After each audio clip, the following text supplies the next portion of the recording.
Harry Potter and the Sorcerer's Stone, Chapter 11, Quidditch. As they entered November, the weather turned very cold. The mountains around the school became icy gray and the lake like chilled steel. Every morning the ground was covered in frost. Hagrid could see from the upstairs windows. Hagrid could be seen from the upstairs windows, defrosting broomsticks on the Quidditch field. Bundled up in a long moleskin overcoat, rabbit fur gloves, and enormous beaver skin boots. The Quidditch season had begun. On Saturday, Harry would be playing in his first match after weeks of training. Gryffindor versus Slytherin. If Gryffindor won, they would move up into second place in the house championship. Hardly anyone had seen Harry play, because Wood had decided that, as their secret weapon, Harry should be kept, well, secret. But the news that he was playing Seeker had leaked out somehow, and Harry didn't know which was worse. People telling him he'd be brilliant, or people telling him they'd be running around underneath him holding a mattress. It was really lucky that Harry now had Hermione as a friend. He didn't know how he'd have gotten through all his homework without her, what with all the last-minute Quidditch practice Wood was making them do. She had also lent him Quidditch Through the Ages, which turned out to be a very interesting read. Harry learned that there were 700 ways of committing a Quidditch foul, and that all of them had happened during a World Cup match in 1473. That Seekers were usually the smallest and fastest players, and that most Quidditch accidents seemed to happen to them.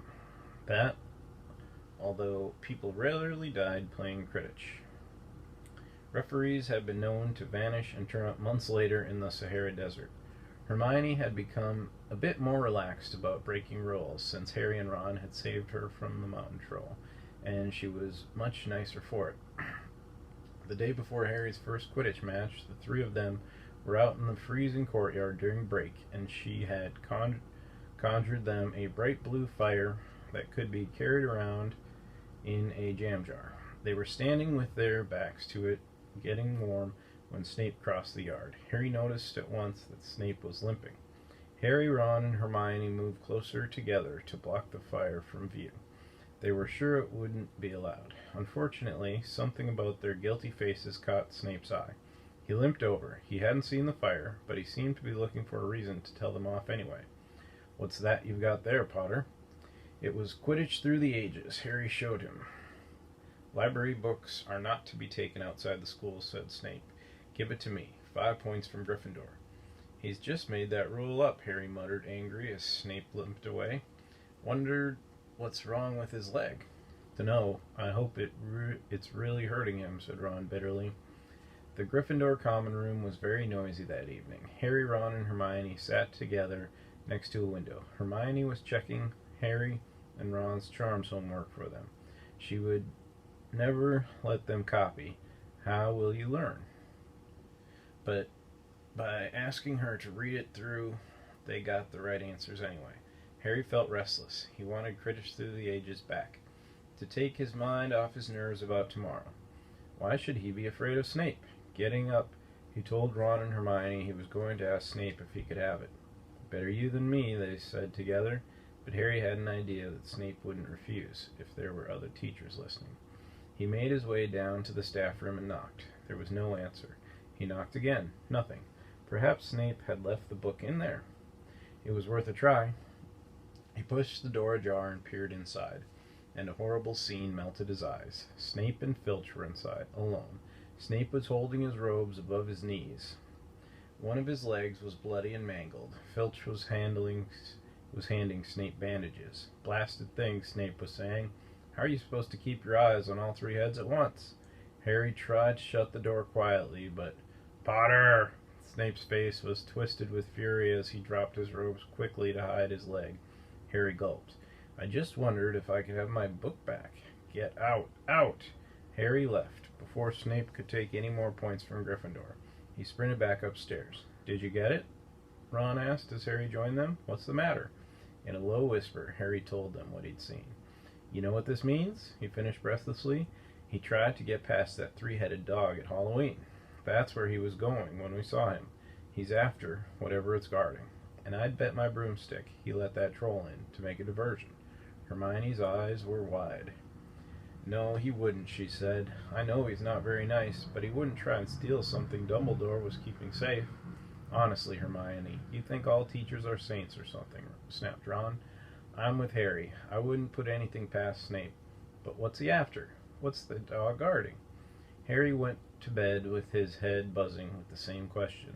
Neville was snoring loudly, but Harry couldn't sleep. He tried to empty his mind.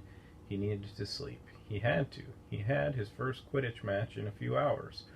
But the expression on Snape's face when Harry had seen his leg wasn't easy to forget. The next morning dawned very bright and cold. The great hall was full of the delicious smell of fried sausages and the cheerful chatter of everyone looking forward to a good Quidditch match. You've got to eat some breakfast. I don't want anything. Just a bite of toast, wheedled Hermione. I'm not hungry. Harry felt terrible. In an hour's time he'd be walking onto the field. Harry, you need your strength, said Seamus Finnegan. Seekers are always the ones who get clobbered by the other team. Thanks, Seamus, said Harry, watching Seamus pile ketchup on his sausages. By 11 o'clock, the whole school seemed to be out in the stands around the Quidditch pitch. Many students had binoculars. The seats might be raised high in the air, but it was still difficult to see what was going on sometimes. Ron and Hermione joined Neville, Seamus, and Dean, the West Ham fan, up in the top row. As a surprise for Harry, they had painted a large banner on one of the sheets Scabbers had ruined. It said, Potter for President, and Dean, who was good at drawing, had done a large Gryffindor lion underneath. Then Hermione had performed a tricky little charm so that the paint flashed different colors. Meanwhile, in the locker room, Harry and the rest of the team were changing into their scarlet Quidditch robes. Slytherin would be playing in green. Wood cleared his throat for silence. Okay, men, he said. And women, said Chaser Angela Johnson. And women, Wood agreed. This is it. The big one, said Fred Weasley. The one we've all been waiting for, said George. We know Oliver's speech by heart, Fred told Harry. We were on the team last year. Shut up, you two, said Wood. This is the best team Gryffindor's had in years. We're going to win. I know it. He glared at them as if to say, or else. Right, it's time. Good luck, all of you. Harry followed Fred and George out of the locker room and, hoping his knees weren't going to give way, walked onto the field to loud cheers. Madam Hooch was refereeing. She stood in the middle of the field, waiting for the two teams, her broom in her hand. Now, I want a nice fair game, all of you, she said, once they were all together around her. Harry noticed that she seemed to be speaking particularly to the Slytherin captain, Marcus Flint, a fifth year. Harry thought Flint looked as if he had some troll blood in him. Out of the corner of his eye, he saw the fluttering banner high above, flashing, Harry Potter for President, over the crowd. His heart skipped. He felt braver. Mount your brooms, please. Harry clambered onto his Nimbus 2000. Madam Hooch gave a loud blast on her silver whistle. 15 brooms rose up, high into the air. They were off. And the quaffle is taken immediately by Angela Johnson of Gryffindor. What an excellent chaser that girl is, and rather attractive, too.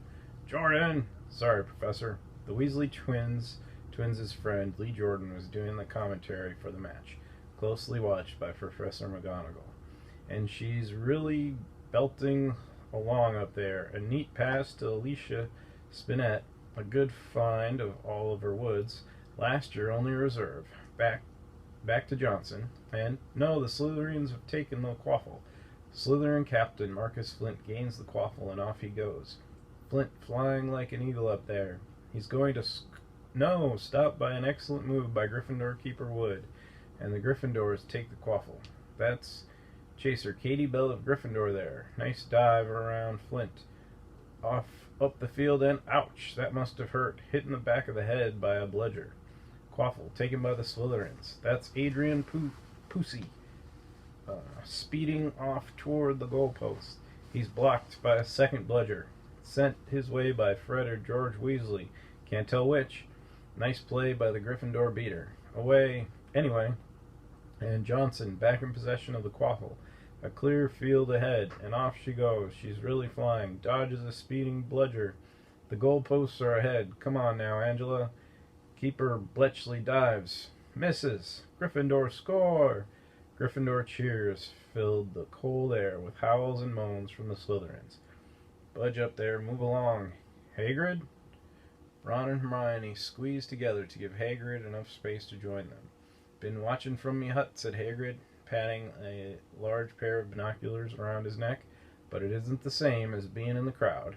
No sign of the snitch yet, eh?" "Nope," said Ron. "Harry hasn't had much to do yet."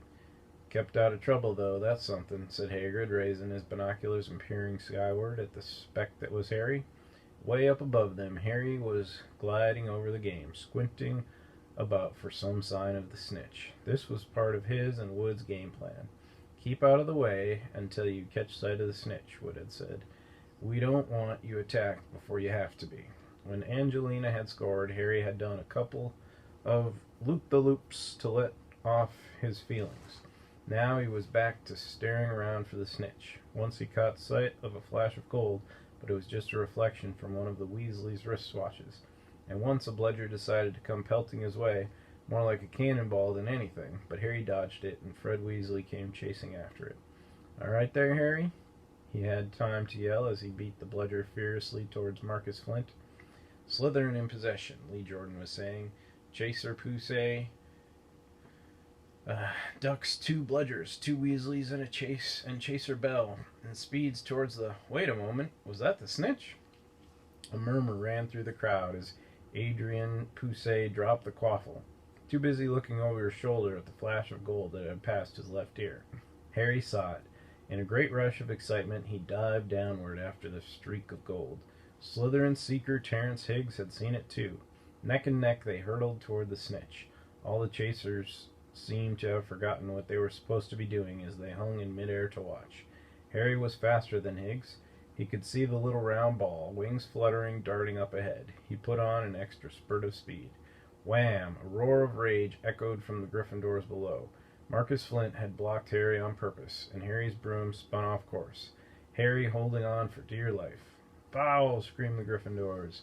Madam Hooch spoke angrily to Flint and then ordered a free shot at the goalpost for Gryffindor. But in all the confusion, of course, the golden snitch had disappeared from sight again. Down in the stands, Dean Thomas was yelling, "Send him off, ref, red card." "What are you talking about, Dean?" said Ron. "Red card," said Dean furiously. "In soccer you get shown the red card and you're out of the game." "But this isn't soccer, Dean," Ron reminded him. Hagrid, however, was on Dean's side. They ought to change the rules. Flint could have knocked Harry out of the air. Lee Jordan was finding it difficult not to take sides. So, after that obvious and disgusting bit of cheating— "Jordan," growled Professor McGonagall. "I mean, after that open and revolting foul." "Jordan, I'm warning you." All right. Flint nearly kills the Gryffindor seeker, which could happen to anyone, I'm sure. So a penalty to Gryffindor, taken by Spinette, who puts it away no trouble, and we continue play. Gryffindor still in possession. It was as Harry dodged another bludger, which went spinning dangerously past his head, that it happened. His broom gave a sudden, frightening lurch. For a split second, he thought he was going to fall. He gripped the broom tightly with both his hands and knees. He'd never felt anything like that. It happened again. It was as though the broom was trying to buck him off. But Nimbus 2000s did not suddenly decide to buck their riders off. Harry tried to turn back toward the Gryffindor goalposts. He had half a mind to ask Wood to call timeout, and then he realized that his broom was completely out of control. He couldn't turn it, he couldn't direct it at all. It was zigzagging through the air, and every now and then making violent swishing movements that almost unseated him. Lee was still commentating. Slytherin in possession. Flint with the quaffle. Passes Spinette. Passes Bell. Hit hard in the face by a bludger. Hope it broke his nose. Only joking, Professor. Slytherin score. Oh no. The Slytherins were cheering. No one seemed to have noticed that Harry's broom was behaving strangely. It was carrying him slowly higher, away from the game, jerking and twitching as it went. "To know what Harry thinks he's doing," Hagrid bumbled. He stared through his binoculars. "If I didn't know better, I'd say he'd lost control of his broom. But he can't have." Suddenly, people were pointing up at Harry all over the stands. His broom had started to roll over and over, with him only just managing to hold on. Then the whole crowd gasped. Harry's broom had given a wild jerk, and Harry swung off it. He was now dangling from it, holding on with only one hand. Did something happen to it when Flint blocked him? Seamus whispered. Can't have, Hagrid said, his voice shaking. Can't nothing interfere with a broomstick except powerful dark magic. No kid could do that to a Nimbus 2000. At these words, Hermione seized Hagrid's binoculars, but instead of looking at Harry, she started frantically looking at the crowd. What are you doing? Moaned Ron, gray-faced. I knew it, Hermione gasped. Snape, look. Ron grabbed the binoculars. Snape was in the middle of the stands, opposite of them. He had his eyes fixed on Harry, and was muttering non-stop under his breath.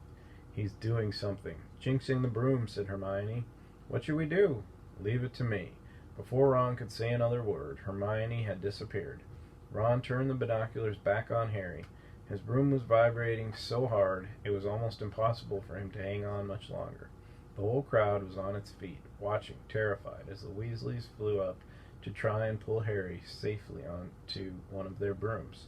But it was no good. Every time they got near him, the broom would jump still higher. They dropped lower and circled beneath him, obviously hoping to catch him if he fell. Marcus Flint seized the waffle and scored 5 times without anyone noticing. Come on, Hermione, Ron muttered desperately. Hermione had fought her way across to the stand where Snape stood, and was now racing along the row behind him. She didn't even stop to say sorry as she knocked Professor Quirrell head first into the row in front. Reaching Snape, she crouched down, pulled out her wand, and whispered a few well-chosen words. Bright blue flames shot from her wand onto the hem of Snape's robe. It took perhaps 30 seconds for Snape to realize that he was on fire. A sudden yelp told her she had done her job. Scooping the fire off him into a little jar in her pocket, she scrambled back along the row. Snape would never know what had happened. It was enough. Up in the air, Harry was suddenly able to clamber back on his broom. Neville, you can look, Ron said. Neville had been sobbing into Hagrid's jacket for the last 5 minutes. Harry was speeding toward the ground when the crowd saw him clap his hand to his mouth as though he was about to be sick. He hit the field on all fours, coughed, and something gold fell into his hand. I've got the snitch, he shouted, waving it above his head, and the game ended in complete confusion. He didn't catch it. He nearly swallowed it. Flint was still howling 20 minutes later, but it made no difference. Harry hadn't broken any rules, and Lee Jordan was still happily shouting the results. Gryffindor had won by 170 points to 60. Harry heard none of this, though. He was being made a cup of strong tea back in Hagrid's hut with Ron and Hermione. It was Snape, Ron was explaining. Hermione and I saw him. He was cursing your broomstick, muttering he wouldn't take his eyes off you. Rubbish, said Hagrid, who hadn't heard a word of what had gone on next to him in the stands. Why would Snape do something like that? Harry, Ron, and Hermione looked at one another, wondering what to tell him. Harry decided on the truth. I found out something about him, he told Hagrid. He tried to get past that 3-headed dog on Halloween. It bit him. We think he was trying to steal whatever it's guarding. Hagrid dropped the teapot. How do you know about Fluffy? He said. Fluffy? Yeah, he's mine. Bought him off a Greek chappie I met in the pub last year. I lent him to Dumbledore to guard the... Yes, said Harry eagerly. Now, don't ask me any more, said Hagrid gruffly. That's top secret, that is. But Snape's trying to steal it.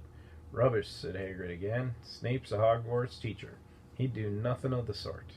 So why did he just try and kill Harry? Cried Hermione. The afternoon's events certainly seemed to have changed her mind about Snape. I know a jinx when I see one, Hagrid. I've read all about them. You've got to keep eye contact, and Snape wasn't blinking at all. I saw him. I'm telling you, you're wrong, said Hagrid hotly. I don't know why Harry's broom acted like that, but Snape wouldn't try and kill a student. Now listen to me, all 3 of you. You're meddling in things that don't concern you. It's dangerous. You forget that dog, and you forget what it's guarding. It's between Professor Dumbledore and Nicholas Flamel. Aha, said Harry, so there's someone called Nicholas Flamel involved, is there? Hagrid looked furious with himself.